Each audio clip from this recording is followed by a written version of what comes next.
মিষ্টি জাতীয় খাবার কম বেশি সবারই প্রিয়।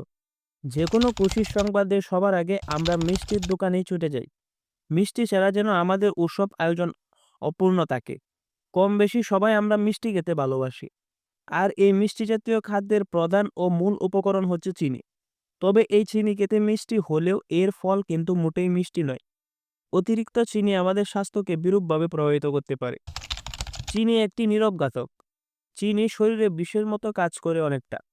স্লো পয়জনিং এর মাধ্যমে শরীরকে মৃত্যুর দিকে ঠেলে দেয়। চিনি খাওয়া অনেকটা নেশার মতো বলা যায়। বারবার খেতে ইচ্ছে করে। বাজার থেকে যে চিনি কিনে এনে চা কিংবা মিষ্টি জাতীয় খাবার তৈরিতে ব্যবহার করা হয় সেটি শরীরের জন্য খুবই ক্ষতিকর। আসুন জেনে নিই চিনি আমাদের শরীরে যে ধরনের ক্ষতি করে। চিনি অতিরিক্ত ক্যালোরি প্রদান করে যা শরীরে জমা হয়ে ওজন বৃদ্ধির কারণ হতে পারে। বিশেষ করে অতিরিক্ত প্রসেসড চিনি খাওয়ার ফলে স্থূলতার ঝুঁকি বেড়ে যায়। ফলে শরীর খুব দ্রুত মোটা হয়ে যায়। অতিরিক্ত ফ্যাট জমে গেলে রোগে আক্রান্ত হওয়ার আশঙ্কা বেড়ে যায়। নিয়মিত অতিরিক্ত চিনি খেলে রক্তে গ্লুকোজের মাত্রা বেড়ে টাইপ 2 ডায়াবেটিসের ঝুঁকি বাড়ায়।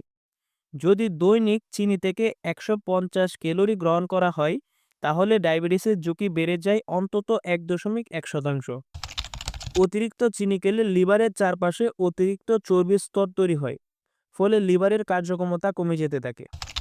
শরীরে রক্ত চলাচলের ধমনির দেয়ালের পুরুত্ব বাড়িয়ে দিতে পারে চিনি। ফলে রক্ত স্বাভাবিকভাবে চলাচল করতে পারে না এবং রক্তচাপ বেড়ে যায়। চিনি প্রদাহজনিত প্রতিক্রিয়া বাড়ায় এবং দীর্ঘমেয়াদী শরীরে রোগ প্রতিরোধ ক্ষমতা দুর্বল করে দেয়। অতিরিক্ত চিনি খেলে বিষণ্ণতা তৈরি হয়। শরীর সবসময় ক্লান্ত লাগে। বেশি মাত্রায় চিনি খেলে রক্তের প্রবাহ পরিবর্তিত হয়। ফলে হার্ট অ্যাটাক হার্ট ফেল করার আশঙ্কাও বেড়ে যায়। ক্যান্সারে আক্রান্ত ব্যক্তিদের আয়ু কমিয়ে আনে চিনি। এছাড়া চিনি বেশি খেলে ক্যান্সারের প্রবণতা বৃদ্ধি পায়। চিনি ব্যাকটেরিয়ার জন্য খাবার হিসেবে কাজ করে যা ক্যাভিটি এবং দাঁতের ক্ষয়ের মূল কারণ। মিষ্টি জাতীয় খাবার গ্রহণের পর ব্রাশ না করলে দাঁতে চিনি লেগে থাকে। ফলে সেখানে ব্যাকটেরিয়া জমে দাঁতের ক্ষতি করে। চিনি কোলাজেনের গুণমান কমিয়ে ত্বকে বয়সের চাপ পড়তে দেয়। এটা ব্রণের সমস্যাও বাড়াতে পারে।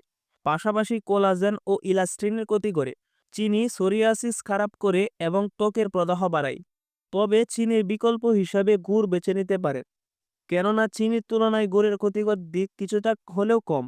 তবে মনে রাখবেন অতিরিক্ত গুঁড়ো শরীরের জন্য ক্ষতিকর। বিশেষ করে ডায়াবেটিস রোগীদের জন্য চিকিৎসকের পরামর্শ ছাড়া অতিরিক্ত গুড় খাওয়া উচিত নয়। তাই স্বাস্থ্যকর জীবনযাপনের জন্য পরিশোধিত চিনির পরিমাণ কমিয়ে গুড় বা অন্যান্য প্রাকৃতিক মিষ্টি উপাদান ব্যবহার করাই ভালো সিদ্ধান্ত।